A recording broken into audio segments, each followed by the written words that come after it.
Part 2 of the first video, so let's continue on the 50 miles out, shall we? So Shorty's bike right now is having a little bit of issues with the disc brake and all that stuff. So basically his friend Juju's giving him a hard ass fucking time right now. So let's continue and hear the two talking. Prospect, but all I answered was, I don't know, look at my scoot. Fried brake pads, huh? Shit, fuck, I don't know. I'm riding down to the truck stop and see what I can see. I'll be down in a minute, Shorty. There's the barmaid that ain't too bad looking. Why not come check her out first? He asked.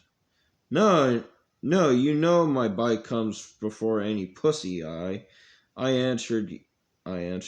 Yeah, okay. Well, I'll be down at the truck stop in a few.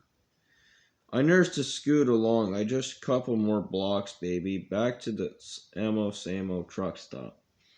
As on the trip out, I looked around in the gas station and I saw a new jerk water kid and some older dude breaking down a semi-trailer with a big heavy mallet.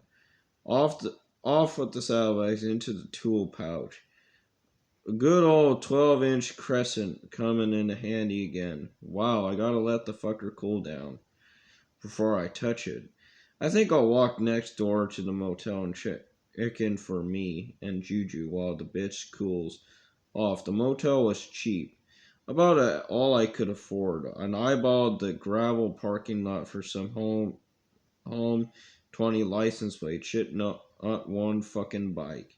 Yeah, lady, same room as 2 weeks ago. Thanks. Yes, you have a good evening too. Fuck what I could be wrong with the bike. Boy, I'm glad I didn't have to hassle it out there in the desert. First I'll shower, then check the scooter. As I dragged my saddlebags into the rest of my stuff into the room. Yeah, man, there's water feels good. Back on with the same old bib overalls, but with clean socks and under my grubby shit kicker boots. Now let's see about the yellow whore. And yeah, people, you may have to forgive me. There's a lot of cursing involved in this, so bear with me. Hey man, do you mind if I borrow your hammer? I asked the attendant. My axle doesn't seem to want to move. The big fucker ought to do something. Bam. Maybe a little harder. Bam. No, maybe a little harder yet. Bam. What the fuck? Hey, it doesn't want to roll. What the fuck? The chain adjusters are gone. On the both sides. Oh shit. Looks like they spun out into the tubing and the swing arm. Another is definitely wrong. Then I remembered the noise about 50 miles back. I wondered if it would roll if I took the rear chain off. She did, so I took her over to the next door to our room.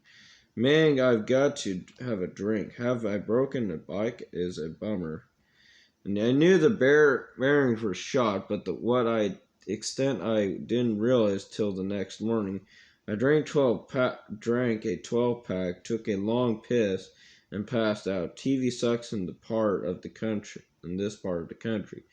Juju finally showed up about 7 the next morning. It was easy to smell the tuna fish facial he had gotten. Hey, Shorty, what's happening? What happened to your chain, man? It's not my chain, it's the rear wheel bearings. Let's get the old ones out and get you some new ones, he said cheerfully. Hey, Juju hit the mother with a giant hammer and the fucker didn't budge. Oh, the smile left his face. It must be something else then. He pushed it back in the truck stop, where it would be easier to work on. We gave it 100% and finally concluded that the wheel bearings were welded into the axle. What to do? Big problems, huh? What? With the motorcycle? Yeah. Axle, huh? Yeah. Need a torch, huh? Yeah. The little fucker had been burglarized our conversation. My uncle is excellent torch, and he works on the bikes sometimes. Yeah, this time I was more interested. Yeah, he used to ride with the club. You guys ride with a club? No, we're just loners, Juju said, both of us thinking the same thing. The young attendant was too nosy if even if we did belong to a club out of state isn't any place to be broadcasted our business. Besides, we had our ways, and I could ride slow with a nut.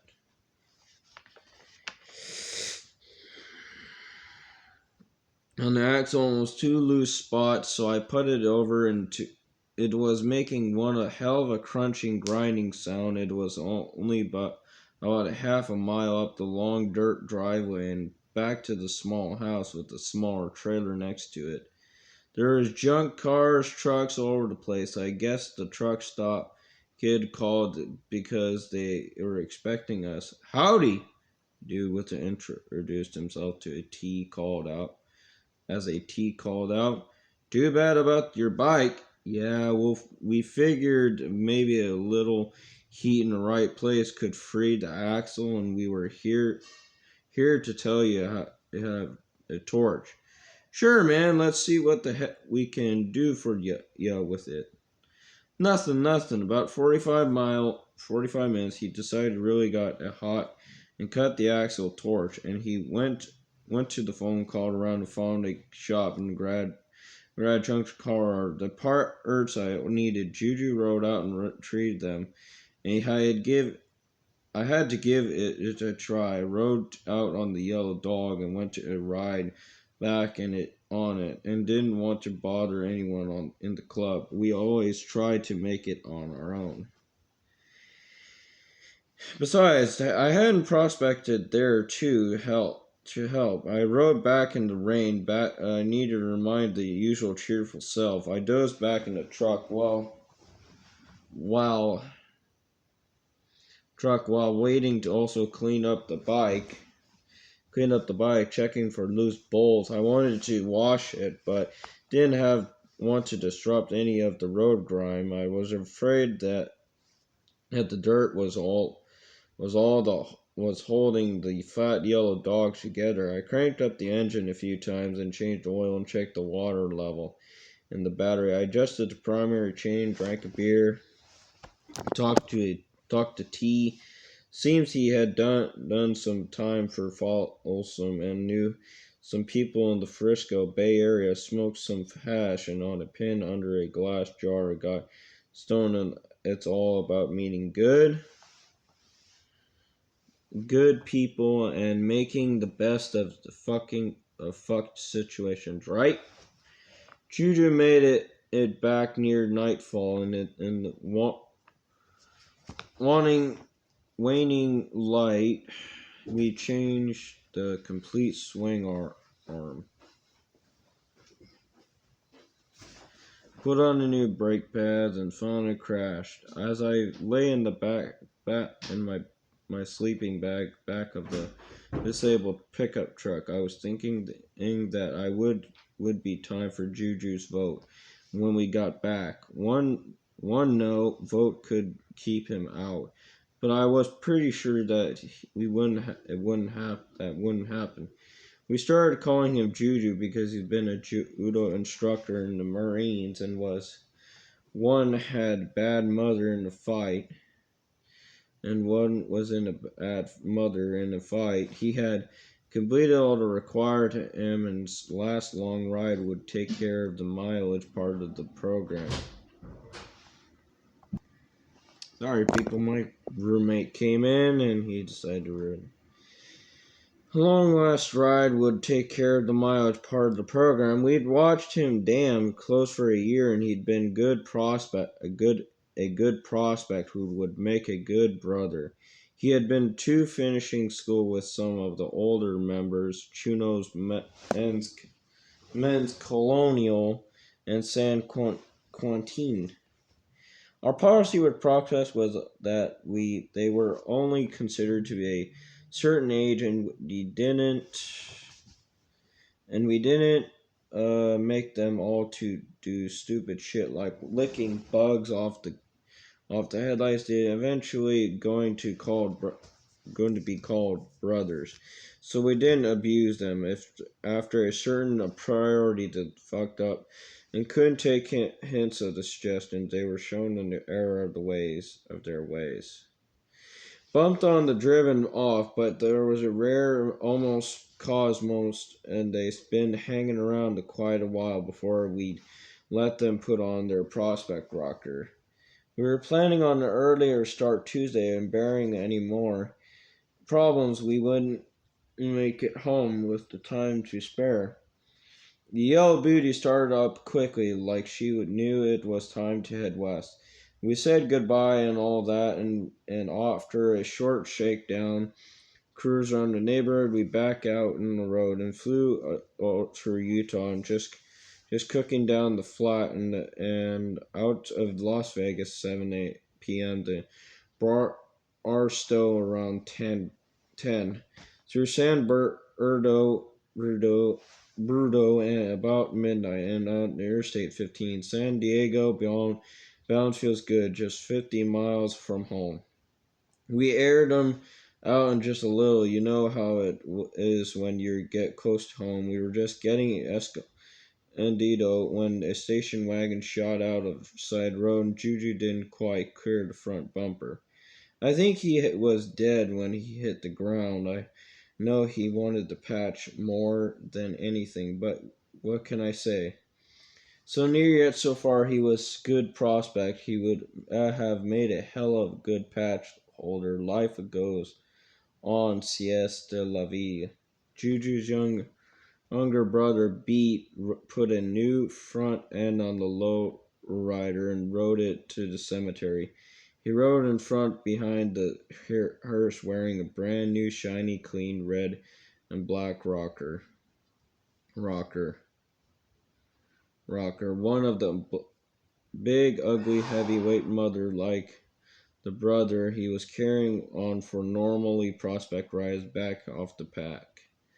This was a rare exception. Our president Bob Walls rode in next to him, followed by some more of a big cheeses, and the rest of us brothers followed in pairs. They played Juju's favorite tune, "Take It to the Limit." In Graveside, after service, we all rode back to the clubhouse and got fucked up. We were processing getting ripped into Max, and the thought crossed my gourd is a new prospect as tough as Juju. He can ride as well as his brother. Maybe it's time for a mud check. Besides, it's been years since I visited Gramps out of Arkansas way. Hey, Prospect Beep, bring me a beer and then gas up your bike. We're going on a short ride. Wow. So, here's a little reflection. Basically, Shorty and Juju coming from a long ass ride, and they have a problem with Shorty has a problem with his bike. Juju, was trying to become a full patch member. He was a prospect of a club. And then, over time, they fix Shorty's bike, and they finally get back on the road. Then a car gets in front of Juju, and Juju goes flying off the handlebars and dies from the crash. And his brother, because as a full patch member, rides a lowrider to his funeral.